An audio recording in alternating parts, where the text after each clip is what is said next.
एक बहुत महत्वपूर्ण टॉपिक सेल या जिसे हम कोशिका कहते हैं, इससे संबंधित जितने भी प्रश्न बन सकते हैं इस पूरी स्लाइड में मैंने एक एक करके मेंशन कर दिए हैं।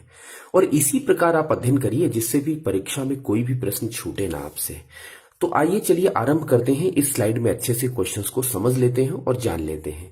यहां पर मैंने कुछ मेंशन किया है, जैसे इनसे जुड़े फैक्ट जो पूछे जाते हैं। जैसे कोशिका का वर्णन किसने किया?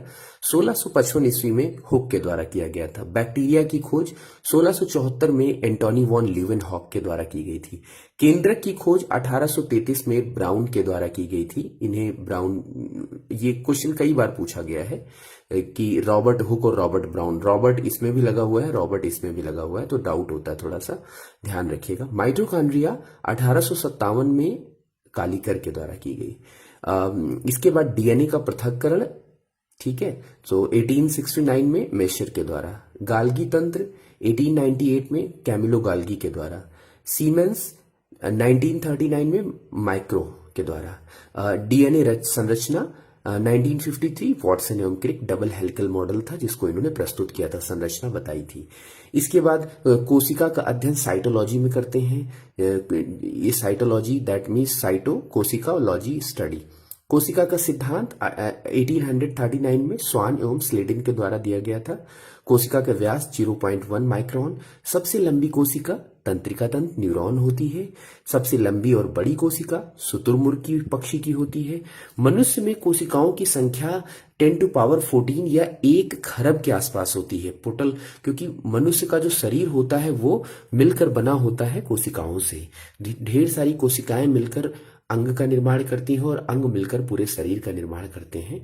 तो 1 खरब कोशिकाएं लगभग होती हैं। मनुष्य शरीर संरचना की सूक्ष्मतम इकाई है, बिल्कुल। कोशिका द्रव्य में क्या क्या चीजें होती हैं? प्रोटीन, वसा, कार्बोहाइड्रेट, जल, कार्बनिक व अकार्बनिक पदार्थ उपस्थित होते हैं। कोशिका द्रव्य कहाँ पर है दोस्तों? ये कोशिका के अंदर जो चीजें हैं ये कोशिका द्रव्य है। इसी में ये सारे समाहित होते हैं जो ये एम्बेडेड है कोशिकांग आपको देखने को मिल रहे होंगे, जैसे कि न्यूक्लियस हो गया, माइटोकॉन्ड्रिया हो गया, इंडोप्लाज्म रेटिकुलम हो गया, लाइसोसोम हो गया, गाल्गी कॉम्प्लेक्स हो गया, ये सारे इसमें देखने को मिलते हैं। जीव द्रव्य में 95% जो है वो जल होता है। कोशिकाओं में जो ऊर्जा होती है मुख्य रूप से कार्बोहाइड्रेट से होती है। पादप कोशिका की कोशिका भित्ति सेलुलोज की बनी होती है।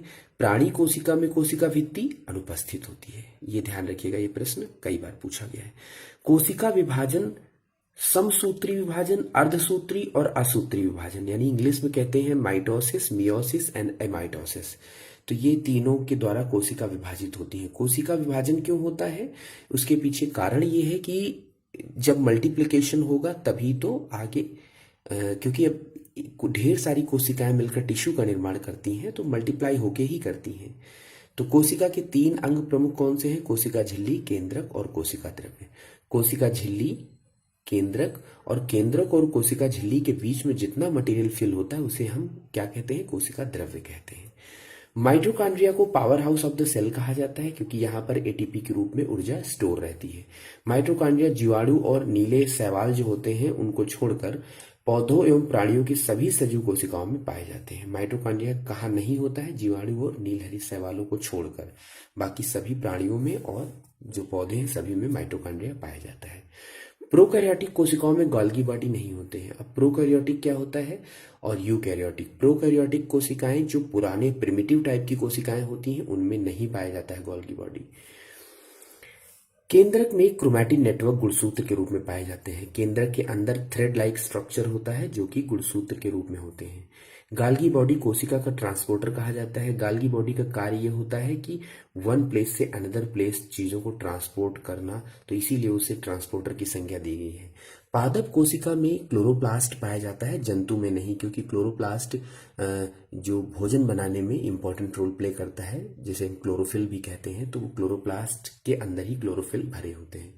लाइसोसोम में हाइड्रोलिटिक एंजाइम पाए जाते हैं। जो लाइसोसोम ये है ऐसा, ये आप देखिए कहाँ गया लाइसोसोम, ये छोटे छोटे हाइड्रोलिटिक एंजाइम आपको देखने को मिल जाएंगे रेड कलर के, ये लाइसोसोम है। इनके अंदर हाइड्रोलिटिक एंजाइम देखने को मिल जाएंगे। हाइड्रोलिटिक एंजाइम दोस्तों क्या होते हैं? ये डाइजेस्टिव एंजाइम होते हैं, एक तरह के चीजों को गला देते हैं। तो हाइड्रोलिटिक हाइड्रोलाइज कर देते हैं, इसीलिए उसमें हाइड्रोलिटिक एंजाइम पाए जाते हैं। राइबोसोम के इसीलिए राइबोसोम को प्रोटीन की फैक्ट्री कहा जाता है, क्योंकि राइबोसोम प्रोटीन बनाने में मदद करता है। राइबोसोम के चारों ओर आरएनए पाया जाता है जो प्रोटीन संश्लेषण करता है। कच्चे फल में क्लोरोप्लास्ट और पके फल में क्रोमोप्लास्ट पाया जाता है, दोनों को ये पॉइंट याद रखिएगा। इसके बाद वैक्यूल में द्रव्य रूपी तरल पदार्थ भरा होता है जिसे सेल सैप कहते हैं। वैक्यूल, क्योंकि वैक्यूल जो है प्लांट सेल में पाई जाती है, उसमें सेल सैप भरा होता है। एंथोसाइनिन वर्णक की रिक्तिका उपस्थित होने के कारण फूलों व फलों में विभिन्न रंग उत्पन्न होते हैं। एंथोसाइनिन वर्णक की रिक्तिका यानी एंथोसाइनिन की वैक्यूल्स होती हैं जो पौधों में पाई जाती हैं, जिससे अलग अलग रंग फलों में देखने को मिलते हैं। तो ये थोड़ा सा एक रिव्यू था सेल का, कोशिका के बारे में। आशा करता हूँ पसंद आया होगा। अगर पसंद आया है तो लाइक और शेयर जरूर करें और अच्छे से इसको समझ लीजिएगा। एक बार नहीं 2 बार पढ़िएगा, आपको समझ में आ जाएगा। Thank you so much.